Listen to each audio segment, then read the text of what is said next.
नमस्कार दोस्तों, स्वागत है आपका इतिहास के इस सीरीज में। साथियों, पिछले क्लास में हम लोग चर्चा किए थे पानीपत के युद्ध के बारे में और पानीपत के युद्ध में किस प्रकार से बाबर ने बहुत कम सैनिकों के साथ जो है 1 लाख सैनिक की जो है इब्राहिम लोदी का 1 लाख सैनिक को पराजित करके हिंदुस्तान में सल्तनत काल की सत्ता को समाप्त करके एक नए राजवंश की नींव डाला, मुगल वंश। तो किस प्रकार से मुगल वंश की नींव डाला था उसने हिंदुस्तान में। लेकिन ये कहा जाता है दोस्तों कि वास्तविक रूप से उसने हिंदुस्तान को पानीपत के युद्ध से नहीं बल्कि खानवा के युद्ध से जीता था। तो क्यों ऐसा हुआ, तो आज हम लोग ये चर्चा करेंगे कि खानवा का युद्ध जो हुआ था क्यों हिंदुस्तान को जीतने के लिए एक निर्णायक युद्ध था, इसके बारे में चर्चा करेंगे। क्या वास्तविक में बाबर एक बेहतर योद्धा था, एक योग्य सेना नायक था। तो पिछले क्लास में हम लोग इसके बारे में चर्चा भी किए थे और आज हम लोग इसके बारे में खानवा के युद्ध से और बेहतर तरीके से समझ पाएंगे कि क्या बाबर वास्तविक में बेहद योग्य शासक था या सेना नायक था। ठीक है, तो चलिए, ये जो खानवा का युद्ध हुआ था दोस्तों, ये 16 मार्च 1527 के हुआ था। मतलब कि 1526 में हुआ पानीपत की युद्ध और जस्ट 1 साल बाद हुआ आपका खानवा का युद्ध। देखिए, ये खानवा जो है, ये खानवा कहाँ पड़ता है, तो पहले हम मैप को परिचय करा दें। ठीक है, आपको पता है कि उस समय जो राजधानी थी, मैपिंग कर दें थोड़ा सा। ये देखिए, ये आपका गंगा नदी, गंगा की सहायिका है यमुना नदी।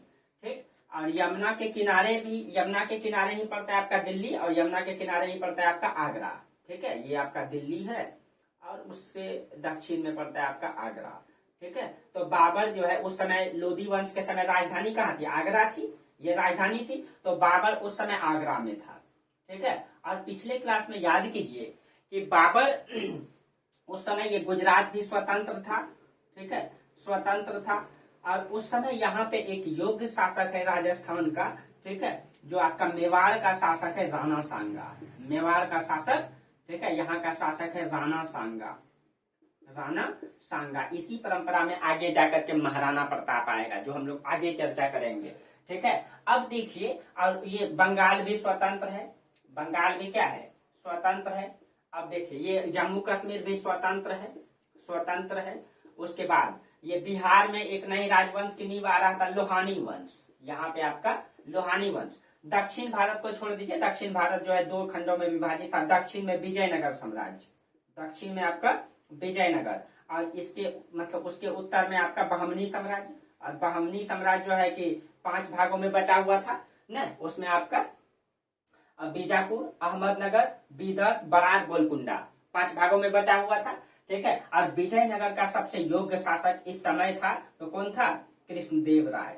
कृष्णदेव राय, ये क्वेश्चन पूछा जाता है, कृष्णदेव राय। ठीक है, ये क्वेश्चन पूछा जाता है कि जब बाबर आक्रमण किया था तो उस समय विजयनगर का शासक कौन था, तो कृष्णदेव राय था। और उस समय मेवाड़ का शासक एकमात्र था राणा सांगा, जो बेहद ही योग्य था। देखिए, बाबर जब जीता तो उसने ये पूरे क्षेत्रों को तो जीत लिया। देखिए, ये पूरे क्षेत्रों को जीता, उत्तर पश्चिम से लेकर के ये पूरा इतना ही क्षेत्र को उसने जीत पाया था। लेकिन अब देखिए, उस पिछले क्लास में हम लोग चर्चा किए थे कि राणा सांगा भी दिल्ली को चाहता था, राणा सांगा भी दिल्ली को चाहता था। और इसलिए राणा सांगा बाबर को ये आश्वासन भी दिया था कि आप युद्ध के मैदान में आइए, हम आपको सहयोग देंगे। क्योंकि राणा सांगा ये सोचा था कि बाबर युद्ध करके लूट के दिल्ली को चला जाएगा तो फिर हम दिल्ली में कब्जा कर लेंगे। लेकिन जब राणा सांगा को ये पता चला कि बाबर जो है दिल्ली को लूटने नहीं बल्कि यहाँ पे वास्तविक सत्ता के नींव डालने आया है, तो राणा सांगा मदद नहीं करता है। अब देखिए, जब मदद नहीं किया तो दूसरा दुश्मन कौन बनेगा, राणा सांगा। और उत्तर भारत का सबसे योग्य शासक इस समय एकमात्र है राणा सांगा, जो बेहद ही योग्य शासक है। ठीक है, ये राजपूत है, महाराणा प्रताप का ये वंशज है, ये पहले का। ठीक है, इसी परंपरा में जो है कि महाराणा प्रताप आएंगे, हम लोग चर्चा भी करेंगे आगे। तो अब देखिए, अब उत्तर भारत का ये सारे क्षेत्र तो जीत लिए, लेकिन मेवाड़ का शासक राणा सांगा को जब तक वो पराजित नहीं करेंगे तब तक वो चैन से दिल्ली पे नहीं बैठ सकते हैं। ठीक है, क्योंकि राणा सांगा भी उसको पराजित करने के लिए पूरा जान जोक में लगा देंगे। ठीक है, इसीलिए कहा जाता है कि बाबर ने पानीपत के युद्ध से नहीं बल्कि खानवा के युद्ध से जो है उसने कि हिंदुस्तान को जीता। क्योंकि राणा सांगा को जब तक वो पराजित नहीं करेगा तब तक वो उत्तर भारत में वास्तविक सत्ता का हकदार नहीं हो पाएगा। ठीक है, इसीलिए अब देखिए, ये राजस्थान का क्षेत्र है और खानवा भी राजस्थान में पड़ता है। खानवा जो है एक गांव है, खानवा एक गांव है। ठीक है, कहाँ में पड़ता है ये गांव है, कौन, राजस्थान के भरतपुर जिला में। भरतपुर, ये भरतपुर कहाँ है, ये राजस्थान में है। तो राजस्थान के भरतपुर जिला में एक गांव है, ठीक है, खनवा, वहीं पे युद्ध लड़ा गया। ये राजस्थान का इलाका है और ये आगरा राजधानी थी, बाबर उस समय आगरा में था। तो कहा जाता है कि ये खनवा गांव जो है आगरा से लगभग 37 मील की दूरी में है, 37 मील की दूरी में है, ठीक है। ये गांव है, वहीं पे युद्ध लड़ा गया। इधर से राणा सांगा गया और उधर से आगरा से बाबर आया और इसी बीच यहाँ पे युद्ध हुआ खनवा गांव में, ठीक है। तो उसी में युद्ध लड़ा गया था। अब देखिए, अब ये जो युद्ध हुआ खनवा का युद्ध, ठीक है, इसमें से कौन कौन रहा, तो इसमें से एक तरफ आपका राणा सांगा और एक तरफ बाबर। देखिए, एक तरफ आपका बाबर है, ठीक है, और दूसरी तरफ राणा सांगा, राणा सांगा। अब देखिए, अब कहा जाता है दोस्तों, इसमें सैनिक का जो अनुपात था, ठीक है, कहा जाता है कि अगर बाबर के पास 1 सैनिक है, इसके अनुपात में 8 सैनिक इसके पास है, यानी 1:8 के सैनिक में था। यानी कि राणा सांगा के पास 8 सैनिक ज्यादा था, ठीक है, 8 गुना अधिक सैनिक था बाबर के पास, सॉरी, बाबर से राणा सांगा के पास, ठीक है। फिर भी जो है बाबर युद्ध को जीत जाता है। कहा जाता है कि जब ये युद्ध होने चला था, तो इस युद्ध होने से पहले 16 मार्च 1527 को युद्ध होना था, ठीक है। और ये युद्ध अगर वो नहीं करता तो हिंदुस्तान में वास्तविक सत्ता की नींव भी नहीं डाल पाता, राणा सांगा उसको पराजित करके निकाल देता, ठीक है। तो कहा जाता है कि इस युद्ध को होने से पहले बाबर की सेना युद्ध करने से मना कर देता है। बाबर की सेना, क्योंकि आपको पता है दोस्तों कि बाबर जो है कि कहां से आया है, अफगानिस्तान के फरगना से आया है, ठीक है, समरकंद फरगना से आया है। उस क्षेत्रों को कहीं कहीं उसने उस समय अराजकता फैलने के कारण उनको वहां से भागना पड़ा। अब जब वो भागना पड़ा तो उसने जो है हिंदुस्तान को जीतने के लिए कई सारा युद्ध कर चुका था। हिंदुस्तान पानीपत के युद्ध से पहले आपको चर्चा किए थे, बाजोल का किला, भेड़ा का किला, पेशावर को उसने जीता, पटियाला को जीता, ठीक है, फिर भेड़ा और मतलब बाजोर का किला को पुनः जीता था, क्योंकि बीच में स्वतंत्र हो गया था। इतने सारे युद्ध करते करते कहा जाता है कि बाबर की सेना जो है थक चुका था। और उसके बाद एक तो उतने सारे युद्ध के कारण बाबर की सेना थक चुका था, उसके बाद बहुत दूर से आने के कारण जो है कि उनको मतलब जलवायु का समस्या हो रही थी, कई सारे सैनिक बीमार पड़ रहा था, थक चुका था युद्ध करते करते। अब उसकी सैनिक आगे युद्ध नहीं करना चाहता था। लेकिन कहते हैं दोस्तों, एक बेहतर योद्धा वही होता है, एक बेहतर और योग्य योद्धा वही होता है जो विषम परिस्थिति में, ठीक है, विषम परिस्थिति में एक विषम निर्णय लेने का, एक विशेष निर्णय लेने का साहस रखता हो।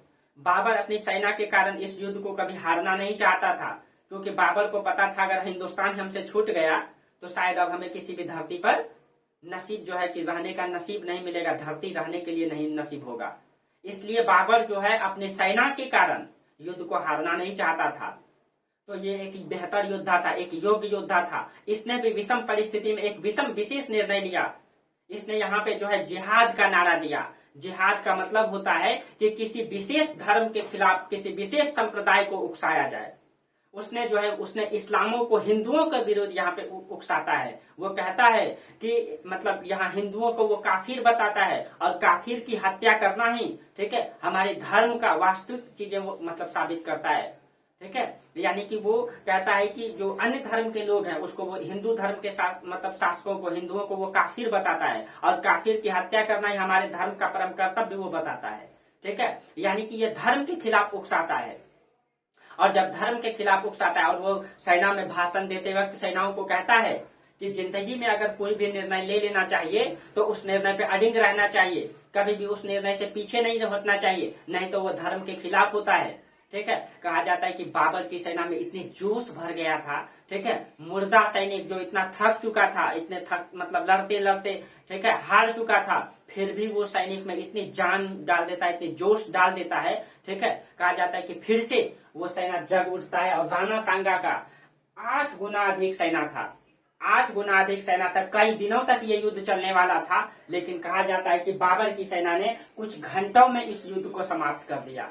इतनी जोश भर गया था बाबर की सेना में कि कहा जाता है कि कुछ घंटों में, खनवा का युद्ध कई दिनों तक चलने वाला था, लेकिन कुछ घंटों में बाबर की सेना ने राणा सांगा की, ठीक है, 8 गुना अधिक सेना को पराजित कर दिया। जिस प्रकार से आप लोग देखे होंगे, एक फिल्म आया था आपका बाहुबली, बाहुबली की सेना पराजित होने लगता है तो बाहुबली वहां पे भाषण देता है अपनी सेनाओं को कि मौत क्या होता है। आप लोग फिल्म जरूर देखे होंगे, ठीक है। आप लोग सिकंदर के बारे में मेरा प्राचीन भारत अगर पढ़े होंगे तो वहां भी देखे होंगे कि सिकंदर भी एक योग्य योद्धा था और वो भी अपनी सेना के कारण युद्ध हारना नहीं चाहता था। उसने भी, ठीक है, मतलब अग्निवेदियों का निर्माण करवाता है और यूनानी देवताओं का पूजा करवाता है और युद्ध को धर्म से जोड़ देता है। और कोई भी व्यक्ति धर्म के खिलाफ नहीं जाना चाहता है, अपने धर्म के लिए जान देने के लिए हमेशा तत्पर रहता है। बाबर ही अब यहाँ वही करता है। तो कहीं न कहीं बाबर ने इतिहास से सीखा था, उसने उन चीजों को लागू किया जो इतिहास में बीता हुआ था।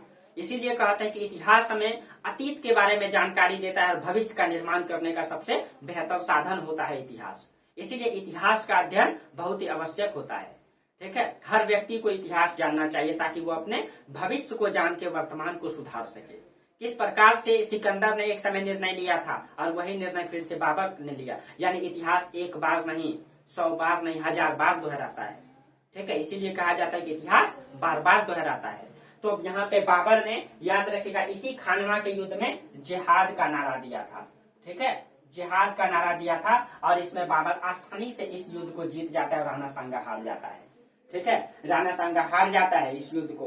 और इसमें राणा सांगा एक बहुत योग्य शासक था दोस्तों। ऐसा नहीं कि राणा सांगा अयोग्य था। राणा सांगा राजपूत था। वो राजपूत महाराणा प्रताप जो कभी भी अकबर के सामने सर नहीं झुकाया, ठीक है। और इसने भी कहीं कहीं सर नहीं झुकाया दोस्तों, ठीक है। तो कहीं कहीं अब राणा सांगा भी यहाँ के जितने भी राजस्थान के राजपूत थे उन सबको उसने एकत्रित भी किया था। उन सबको उसने सहयोग, एक परंपरा है उसको कहा जाता है पाखी पेतन परंपरा, ठीक है। पाखी पेतन परंपरा इस परंपरा की सहयोग से, ठीक है, उसने सभी राजपूतों को एकत्रित किया। सभी राजस्थान के जितने भी राजपूत राजा थे उन सब का सहयोग लिया था। फिर भी जो है राणा सांगा हार जाता है। और बाबर के बारे में कहा जाता है कि इस युद्ध से पहले जो है बाबर का भविष्यवाणी किया गया। एक व्यक्ति था चिश्ती संप्रदाय का, ठीक है, उसका नाम था मोहम्मद शरीफ, ठीक है। तो कहा जाता है कि बाबर को भविष्यवाणी कर दिया गया था युद्ध से पहले। मोहम्मद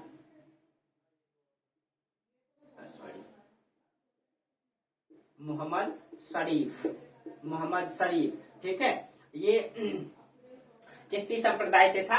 और इसने बाबर से जो है कि भविष्यवाणी कर दिया था कि आप इस युद्ध को नहीं जीत पाएंगे। बाबर का भविष्यवाणी कर दिया गया था कि आप इस युद्ध को नहीं जीत पाएंगे। लेकिन कहा जाता है ना दोस्तों, कहा जाता है ना कि आपके अंदर अगर साहस है, आपके अंदर अगर धैर्य है तो आप अपने नसीब को भी अपने हाथ की लकीर से मोड़ सकते हैं, ठीक है। हमेशा हाथ की लकीरें सच नहीं बताता है दोस्तों। इंसान अपने कर्मों को अपने हाथ का लकीर को बनाता है। इंसान अपने कर्मों को अपने मतलब लकीरों को इंसान बनाता है अपने हाथों का।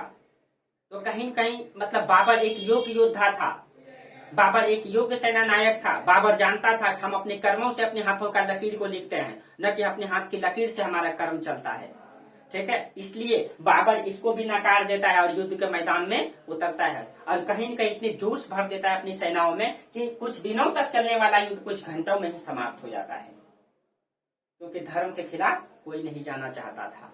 इसलिए, ठीक है, इस युद्ध को बाबर आसानी से जीत लेता है। बाबर सोचा भी नहीं था कि बाबर युद्ध जीत लेगा।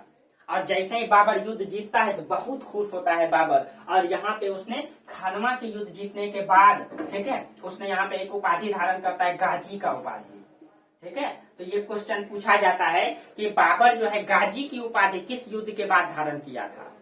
तो यही खानवा के युद्ध के बाद, ठीक है। हाँ, और इसमें भी बाबर जो है कौन सा नीति को अपनाया था? इसमें भी बाबर तुगलमा नीति को अपनाया था, तुगलमा नीति। और इस युद्ध का नेतृत्व करता जो था मलिक कासिम था, मलिक कासिम था इस युद्ध का नेतृत्व करता, ठीक है।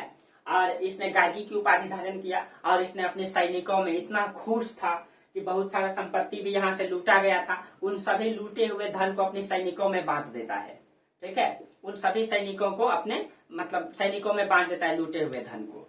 और यहाँ पे उसने गाजी की उपाधि धारण करता है। इसके बाद उसने कई सारा युद्ध को जीता, उत्तर भारत में सभी राजाओं को पराजित किया, ठीक है। जैसे उत्तर भारत में एकमात्र योद्धा बच गया था राणा सांगा, पूरे भारत की बात करें तो दक्षिण में कृष्णदेव राय था, ठीक है। पूरे भारत की हम नहीं कर रहे, उत्तर भारत की बात करें, उत्तर भारत में एकमात्र योद्धा था राणा सांगा, उसको भी इसमें पराजित कर दिया। अब कुछ छोटे छोटे युद्ध किया उसने, जो उसका जीवन का छोटा मोटा संघर्ष कहा जा सकता है, एक प्रशिक्षण कहा जा सकता है, ठीक है। तो खानवा के युद्ध के बाद उसने एक युद्ध किया, चंदेरी का युद्ध, ठीक है। चंदेरी का युद्ध किया। चंदेरी यहाँ मध्य प्रदेश में पड़ता है, एक चंदेरी का किला है, ये आप एग्जैक्ट तो नहीं यहाँ लिख देते हैं, मध्य प्रदेश में यहाँ पे पड़ता है आपका चंदेरी। चंदेरी, तो खानवा के बाद उसने चंदेरी का युद्ध किया था। तो चलिए थोड़ा सा हम लोग चंदेरी का युद्ध को हम लोग पढ़ लेते हैं।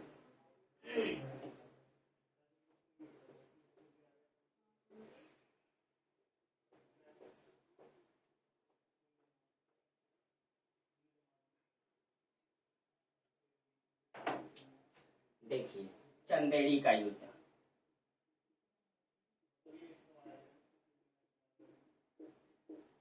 चंदेरी का युद्ध, और चंदेरी मतलब पड़ता है मध्य प्रदेश में, और उस समय चंदेरी का शासक था मेदनी राय, मेदनी राय, ठीक है। तो इसमें जो चंदेरी का जो युद्ध हुआ, इसमें दो लिख देते हैं, दो तरफ कर देते हैं, एक तरफ बाबर है और एक तरफ मेदनी राय है, मेदनी राय, ठीक है। अब देखिए इसमें इसी युद्ध में, यही चंदेरी का युद्ध में बाबर का सहयोग दिया था शेर शाह सूरी, ठीक है। इसी में शेर शाह सूरी, शेर शाह सूरी जो है इसी युद्ध में बाबर का साथ दिया था, चंदेरी का युद्ध में, ठीक है। चलिए थोड़ा सा देखते हैं चंदेरी का युद्ध।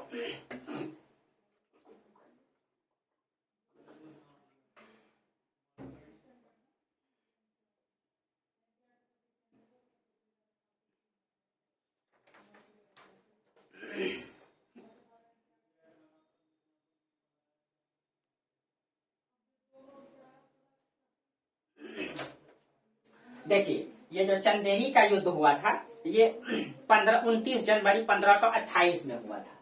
ये हुआ था 29 जनवरी 1528 को ये युद्ध हुआ, चंदेरी का युद्ध, ठीक है।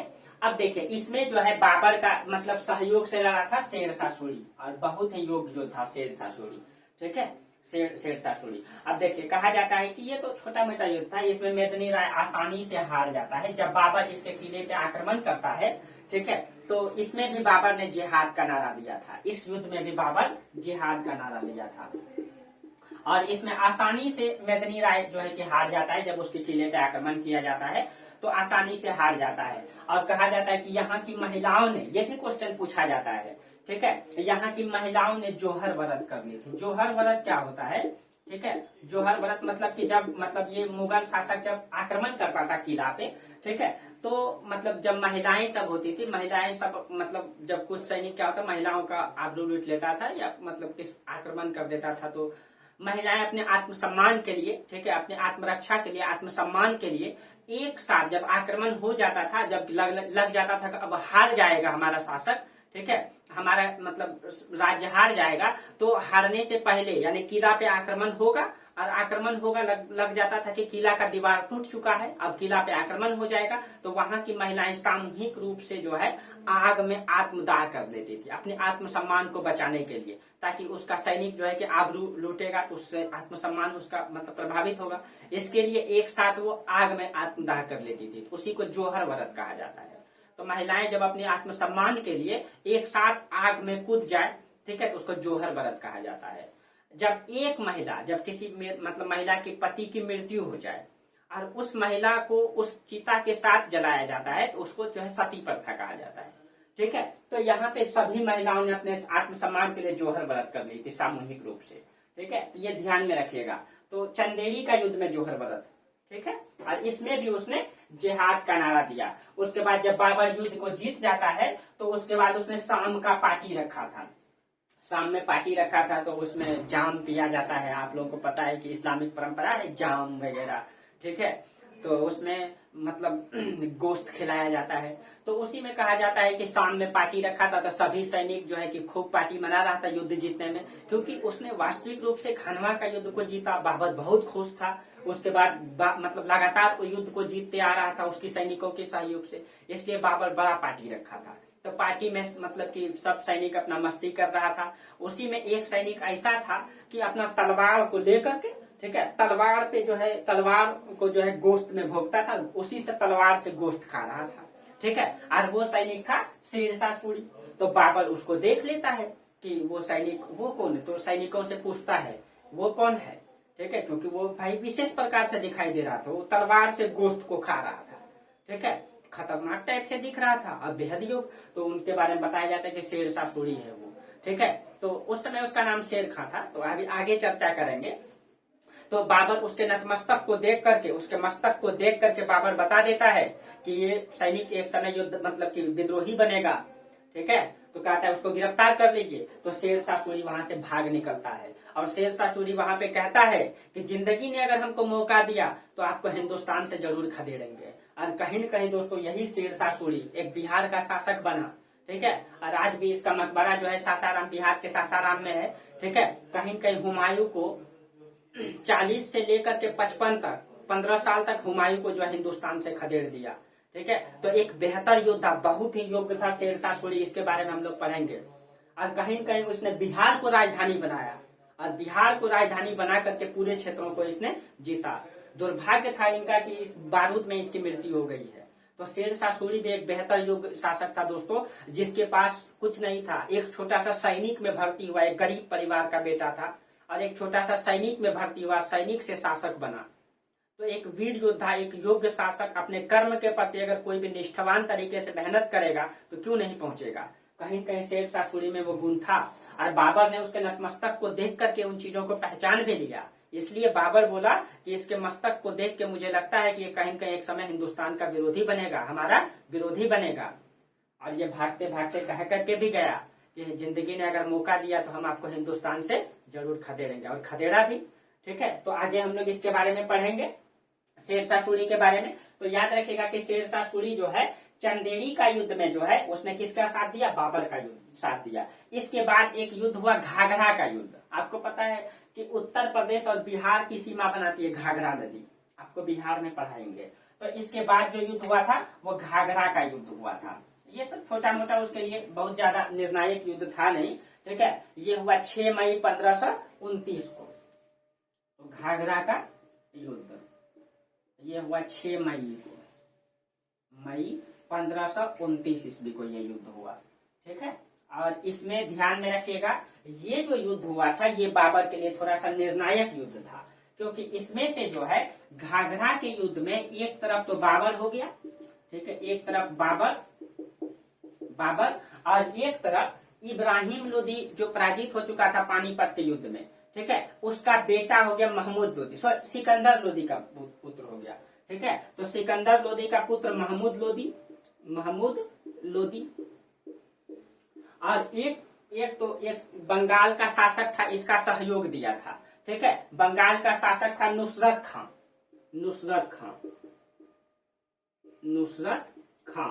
और वो जो शेरशाह सूरी जो पहले बाबर की सेना में था, बाबर का सैनिक से वह भागा, तो उसने जो है इसका साथ दिया, किसका, महमूद लोदी का।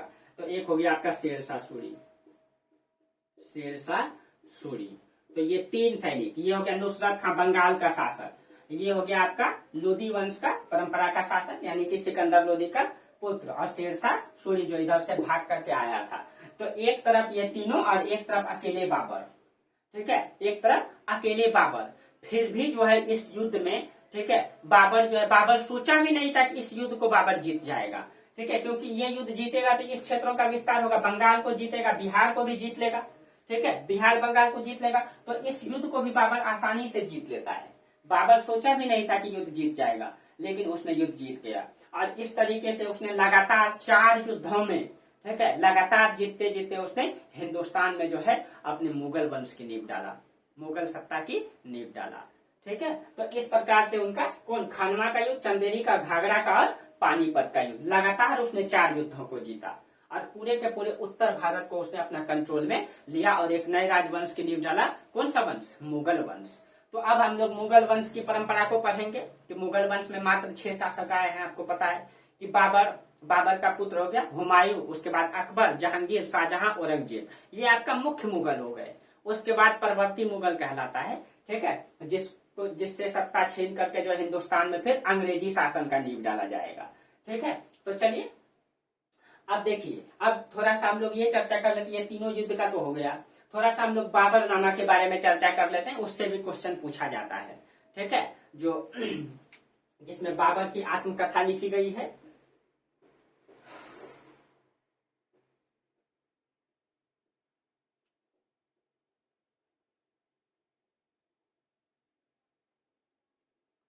देखिए बाबरनामा, इसको तुजुक ए बाबरी भी कहा जाता है, तुजुक ए बाबरी, तुजुक ए बाबरी भी कहा जाता है। ठीक है, अब इसके बारे में थोड़ा चर्चा करें, इससे संबंधित क्वेश्चन आपका पूछा जाता है। ठीक है, तुजुक ए बाबरी, तो आपको पता है कि बाबर जो है ये मुगल वंश का पहला बादशाह था जिसने अपनी आत्मकथा लिखा था। ठीक है, पहली बार लिखा था, इसलिए इतिहासकार इसे मुगल सल्तनत में जो है आत्मकथा लेखन की जन्मदाता मानते हैं इसको। ठीक है, आत्मकथा लेखन की जन्मदाता मानते हैं। और उसके बाद जो दूसरा मुगल बादशाह आएगा जहांगीर ने, जिसने तुजुक ए जहांगीरी लिखा था। तो एक ये पहला मुगल बादशाह है बाबर, जिसने अपनी आत्मकथा लिखा बाबरनामा या तुजुक ए बाबरी। और ये कौन सा भाषा में है, तो इसका मूल भाषा तुर्की भाषा में ये लिखा गया है। ठीक है, इसको ध्यान में रखिएगा, ये तुर्की भाषा में लिखा गया है। और तुर्की भाषा में जब ये लिखा गया है तो कई सारे शासकों के समय में इसका जो है कई सारा अनुवाद किया गया। ठीक है, कई बार इसका, जैसे कि इसने बाबर जब जिंदा था तो बाबर के जिंदा रहते ही इसका अनुवाद किया गया था शेख जेतुद्दीन के द्वारा, फारसी अनुवाद किया था। ठीक है, बाबर के समय में, ये ध्यान में रखिएगा, बाबर के समय में ही शेख जेतुद्दीन, शेख जेतुद्दीन, शेख जेतुद्दीन ने ये बाबर के समय में, ये ध्यान में रखिएगा, यहाँ लिख दीजिएगा बाबर के समय में। ठीक है, बाबर के समय में ही इसने अनुवाद किया, और इसने कौन सा भाषा में किया, फारसी भाषा में किया, फारसी भाषा में। तो बाबर के समय में ही इसका अनुवाद फारसी भाषा में शेख जेतुद्दीन ने किया। उसके बाद हुमायूं के समय दो लोगों ने इसका अनुवाद किया। ठीक है, जैन खां और पायंदा खां। उसके बाद बाबर के बाद कौन आया, तो हुमायूं आया, हुमायूं। तो हुमायूं के समय में दो लोगों ने शासन किया, सॉरी दो लोगों ने इसका अनुवाद किया, एक तो जैन खां और दूसरा पायंदा खां। ठीक है, इन दोनों ने भी कौन सा भाषा में किया, फारसी भाषा में किया, फारसी भाषा में। ठीक है, फारसी भाषा में। उसके बाद अकबर के समय में इसका अनुवाद जो है अब्दुल रहीम खान खाना ने किया, ये भी फारसी भाषा में। तो हुमायूं के बाद कौन आया, अकबर। अकबर के समय इसका अनुवाद, ठीक है, अकबर के समय में इसका अनुवाद, हाँ, अब्दुल रहीम खान ने खाना, अब्दुल रहीम खान ए खाना, इसने इसका अनुवाद किया। ठीक है, इसके बारे में आगे भी चर्चा करेंगे, अकबर के समय भी चर्चा करेंगे। ठीक है, अब्दुल रहीम खान ए खाना, ये भी फारसी में। उसके बाद अब्दुल तालिब तुर्वती ने किया, ये भी फारसी में, इसी के अकबर के समय में। अब्दुल तालिब तुर्वती, ठीक है, इसने, ये भी अकबर के समय में किया। ये सब के सब कौन सा भाषा में हो जाएगा, सब फारसी भाषा में। ठीक है, सब फारसी में। ठीक है, तुर्की से फारसी में इन लोगों ने किया। उसके बाद जो इसका अनुवाद किया अंग्रेजी भाषा में, वो जो अर्स्किन ने किया है, उसको थोड़ा सा देख लीजिए, बेबरिज और अर्स्किन ने।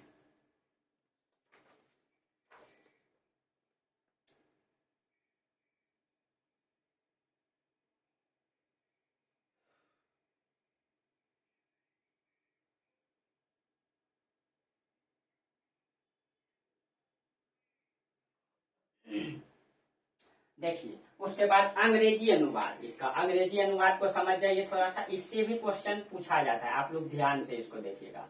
देखिए, इसका अंग्रेजी अनुवाद जो शुरू शुरू में किया था, ठीक है, लीडेन और अर्स्किन ने किया था। अंग्रेजी अनुवाद इसका किसने किया? लीडेन ने, लीडेन, और प्लस में अर्स्किन ने, अर्स्किन। और इन दोनों ने जो लीडेन और अर्स्किन ने जो किया था, ये फारसी भाषा से इसने जो है अंग्रेजी में किया। ये ध्यान में रखिएगा, ये फारसी से किया था, यानी कि मूल जो है कि बाबरनामा तुर्की में है, तुर्की भाषा से नहीं किया, इसने फारसी से अंग्रेजी में किया। इसको ध्यान में रखना है। क्वेश्चन इन सब चीजों से डिफिकल्ट मतलब पूछा जाता है। उसके बाद अगर पूछा जाए कि मूल बाबरनामा जो था, जो तुर्की भाषा में लिखा गया, तुर्की भाषा से अंग्रेजी में बेबरीज ने किया था, ठीक है। तो तुर्की से मतलब यानी कि मूल बाबर का बाबरनामा है जो तुर्की भाषा में था, ठीक है, तुर्की भाषा से अंग्रेजी में अनुवाद किया। किसने किया? ये किया बेबरीज ने किया, बेबरीज ने किया, ठीक है। ये मूल बाबरनामा से था, इसको ध्यान में रखिएगा। और इसने जो बेबरीज ने किया था, इसका नाम रखा था मेमायर्स ऑफ बाबर, ठीक है। इसने जो मतलब अंग्रेजी भाषा में किया तुर्की से, तो इसका नाम रखा था मेमायर्स ऑफ बाबर, इसका नाम रखा था। ये ध्यान में रखिएगा, ठीक है। उसके बाद फ्रेंच भाषा में इसका अनुवाद किया एल्फिस्टन ने, फ्रेंच भाषा में। तो फ्रेंच में इसका अनुवाद किसने किया था? एल्फिस्टन ने किया था, ठीक है। ये फ्रेंच भाषा में किया था। उसके बाद एल्फिस्टन ने किया। उसके बाद इसको ध्यान में रखिएगा, बाबर के साथ हिंदुस्तान में कुछ कवि भी आए थे, उससे भी क्वेश्चन पूछा जाता है। तो 2-3 को याद रखिएगा आप लोग, जैसे अब्दुल फरीद, ठीक है, अब्दुल फरीदी, मिर्जा हैदर दौलत, ठीक है। उसके बाद जैनुल आबदीन। ये इसके बारे में पूछा जाता है कि बाबर के साथ जो कवि आए थे उसके बारे में आप लोग ध्यान में रखिएगा, ठीक है। तो इसमें 2-3 का नाम आप लोग जरूर रखिए, जैसे अब्दुल फरीदी,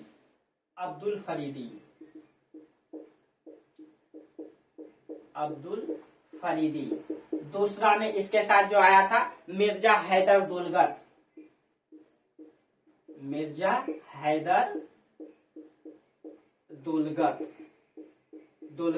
और तीसरा जो था जैनुल आबदीन,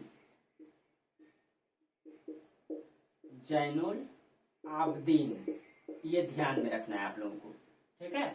जैनुल आबदीन, ये 3 कवि था, ठीक। उसके बाद देखिए ध्यान में रखिए, बाबर ने मुगल वंश की नींव कब डाला? तो मुगल वंश की नींव उसने जब हिंदुस्तान को जीत लिया। कौन सा युद्ध को? पानीपत का युद्ध 1526 में।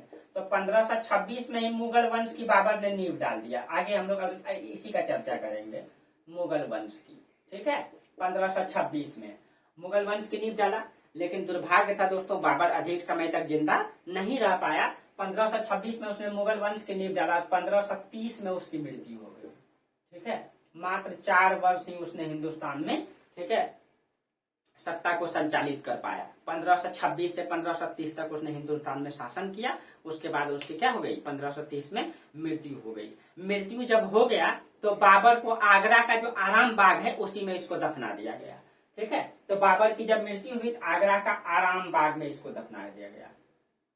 आराम बाग ये कहाँ है? ये आगरा में है। तो आगरा के आराम बाग में बाबर को दफना दिया गया। उसके बाद जब सूर्यवंश की सत्ता आ जाएगा, बाबर के बाद हुमायूं को हिंदुस्तान से शेरशाह सूरी खदेड़ देगा। हम लोग अगले क्लास में चर्चा करेंगे आगे, ठीक है। तो सूर्यवंश की जब सत्ता आएगा तो इसकी बाबर की पत्नी थी मुबारक यूसुफ जई, ठीक है, बाबर की पत्नी। देखिए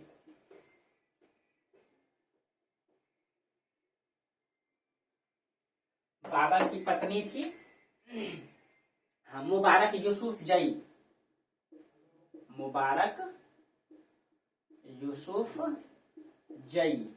ठीक है। ये बाबर की पत्नी थी। इसने क्या किया? इसने किसके समय में? तो सूर्यवंश के समय, यानी शेरशाह सूरी के समय, सूर्यवंश के समय, ठीक है। जो वही शेरशाह सूरी जो बाबर का एक समय मतलब पक्ष में लड़ा, चंदेरी का युद्ध, घाघरा में खिलाफ लड़ा, वही जाकर के सूर्यवंश के नींव डाला। और सूर्यवंश के समय में ही उसकी पत्नी ने क्या किया? आगरा के आराम बाग से उसके हड्डियों को निकाल करके, ठीक है, अपने मतलब पत्नी का धर्म को निभाया, ठीक है, अपने वादा को निभाया और उसकी मतलब हड्डियों को निकाल करके उसको काबुल लेकर के गया और काबुल में ही उसको उस हड्डियों को दफना करके वहां मकबरा बना दिया। तो मुबारक यूसुफ जई ने क्या किया, ठीक है, इसकी मतलब हड्डियों को निकाल करके काबुल ले गया और काबुल में ही इसकी मकबरा का निर्माण करवाया। और आज भी बाबर का मकबरा कहाँ है, तो काबुल में है, ठीक है, आज भी इनकी मकबरा काबुल में है। लेकिन बाबर की मृत्यु के बारे में भी कुछ असमंजस्य है, कई सारे इतिहासकार ने कई सारे बातें कहा है, ठीक है, अलग अलग साहित्य में अलग अलग बात मिलता है बाबर की मृत्यु के बारे में। कि बाबर की मृत्यु के बारे में लिखता है, बाबर की पुत्री थी गुलबदन बेगम, ठीक है, इसने एक पुस्तक लिखी हुमायूं नामा। तो बाबर की पुत्री थी गुलबदन बेगम, गुलबदन बेगम, गुलबदन बेगम जो है एक पुस्तक लिखी हुमायूं नामा, हुमायूं नामा। हुमायूं नामा में इसने क्या लिखी है कि बाबर की मृत्यु कैसे हुई है। तो हुमायूं नामा में इसने लिखा है कि मेरे पिता बाबर की मृत्यु जो है इब्राहिम लोदी की माँ के द्वारा दिए गए विष से हुआ है। तो इसने हुमायूं नामा में लिखी है कि मेरे पिता की मृत्यु, मेरे पिता बाबर की मृत्यु कैसे हुई है, तो इब्राहिम लोदी की माँ, इब्राहिम लोदी की माँ, इब्राहिम लोदी की माँ ने क्या किया, विष देकर के बाबर को मार दिया। इसने अपने गुलबदन बेगम ने अपनी हुमायूं नामा में लिखा है, ठीक है, लिखी है। लेकिन एक कहावत और है, ठीक है, देखिए कहा जाता है कि बाबर का 4 पुत्र था, उसमें से सबसे बड़ा पुत्र हुमायूं था। आपको आगे भी चर्चा करेंगे हुमायूं के बारे में, ठीक है, 4 पुत्र था, उसमें से सबसे बड़ा पुत्र हुमायूं था। तो कहा जाता है कि एक बार हुमायूं बीमार पड़ गया। तो जब बीमार पड़ गया तो बाबर को जो है कि एक सूफी संत के पास लेकर के गया, ठीक है, बाबर को हुमायूं ने जो है बाबर ने हुमायूं यानी अपने पुत्र को एक सूफी संत, उसका नाम था मीर बाका, मीर बाका, ठीक है, मीर बाका, ये सूफी संत था, मीर बका नाम था उसका, ठीक है, मीर बका, इसी के पास लेकर के गया। तो हुमायूं ठीक ही नहीं हो रहा था तो इनके पास लेके गया। तो मीर बाका ने बोला कि अगर आप हुमायूं का सबसे प्रिय चीज क्या है, तो हुमायूं का सबसे प्रिय चीज क्या है, अगर आप उसका त्याग करेंगे तो हुमायूं ठीक हो जाएगा। तो बाबर ने बोला हुमायूं तो मेरा सबसे बड़ा पुत्र है और उसका सबसे प्रिय वस्तु तो मैं हूँ, मैं उनके पिता हूँ, सबसे प्रिय मैं हूँ, ठीक है। तो कहा जाता है इसमें ये लिखा गया है कि मतलब बोला कि आप अपने को त्याग देंगे तो हुमायूं ठीक हो जाएगा। इसमें ये लिखा गया कि बाबर अपना प्राण धीरे धीरे छोड़ता चला गया और हुमायूं उस प्रकार से ठीक होता चला गया। एक कहावत ये आता है बाबर की मृत्यु के बारे में, ठीक है। तो इस प्रकार से बाबर का मतलब सत्ता जो है समाप्त हुआ। उसके बाद बाबर के बाद उनका पुत्र हुमायूं सत्ता में बैठेगा, ठीक है, यानी शासन समाप्त हुआ, सत्ता नहीं, ठीक है। बाबर का शासन समाप्त हुआ 1530 में और 1530 से 1540 और 1555 से 56 2 शासनकाल हुमायूं का रहेगा, जो हम लोग अगली क्लास में पढ़ेंगे, ठीक है। तो आज दोस्तों यहीं तक रहने दीजिए, ठीक है। जहां आप लोगों को समझ में नहीं आता है वहां कमेंट कीजिए और इसका नोट्स जरूर बनाइए, ये आपको सब दिन काम में आएगा, ठीक है। और बीपीएससी का अब आपको पता है कि ट्रेंड भी बदल चुका है, इसीलिए आप लोगों को पढ़ने का बेहतर जरूरत है। फिर आप लोग मेंस में रिटन स्किल में भी ये बहुत काम देगा आपको, ठीक है। बाकी पढ़ने का तरीका हमेशा बताते ही रहते हैं, जहाँ दिक्कत होता है सिलेबस में हमेशा फोकस किए हुए रहिएगा, ठीक। जहाँ दिक्कत होगा और इसको गहराई से पढ़ना है, क्योंकि पता है कि बीपीएससी एग्जाम में लगभग 30 से 40% भूमिका, लगभग 50% भूमिका जो है इतिहास का है ना। अगर आप ऑप्शनल ले लेते हैं तो लगभग 50% हिस्सा जो इतिहास का आ जाएगा, इसलिए बड़ा सेगमेंट है, इसको ठीक से पढ़ना बहुत जरूरी है, ठीक है। तो चलिए आज हम लोग यहीं तक रहने देते हैं, फिर हम लोग इससे आगे अगले क्लास में चर्चा करेंगे, ठीक है। तब तक के लिए आप लोगों को बहुत बहुत धन्यवाद, थैंक यू।